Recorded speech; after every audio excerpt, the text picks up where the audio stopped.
Hi, this is Dinesh Gangasani. Welcome to my channel. Think about this. ఇటీవల ఒక వార్తాపత్రికలో చదివినటువంటి సమాచారం అండి. తెలంగాణలో అటవీ విస్తీర్ణము జాతీయ సగటు కంటే కూడా ఎక్కువగా ఉందని చెప్పేసి ఏదైతే వార్త ప్రచురించారో దీనికి నేను మన తెలంగాణ ప్రభుత్వానికి కూడా శుభాకాంక్షలు తెలియజేస్తున్నాను. రియల్గా ఇప్పుడున్న ప్రభుత్వానికి కాదు నేను చెప్పేది, అసలు గత ప్రభుత్వం చేసిన కృషికి శుభాకాంక్షలండి. ఇప్పుడు మనము జాతీయ సగటు కంటే ఎక్కువగా ఉన్నామంటే అటవీ విస్తరణలో ఈ పచ్చదనంలో దానికి కారణం ప్రస్తుత ప్రభుత్వం కాదనేది అందరికీ తెలుసు.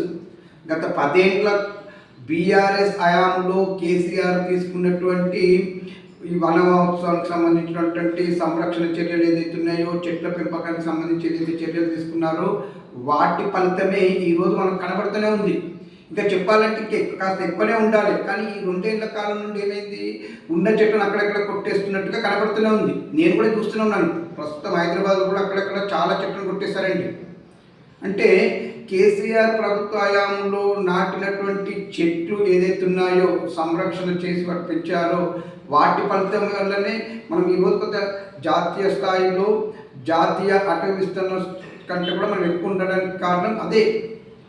ఇక్కడ ప్రస్తుత ప్రభుత్వం దాన్ని కొనసాగించాల్సింది పోయి చాలా నెగ్లెక్ట్ చేస్తుంది. ఇంకా దాన్ని కొనసాగిస్తే ఇంకా మన పర్సెంటేజ్ చాలా పెరుగుతుందనేది నా అభిప్రాయం. దీనిపైన మీ అభిప్రాయం నాకు కామెంట్ కూడా తెలియజేయండి. ఇట్లు దినేష్ గంగసాని.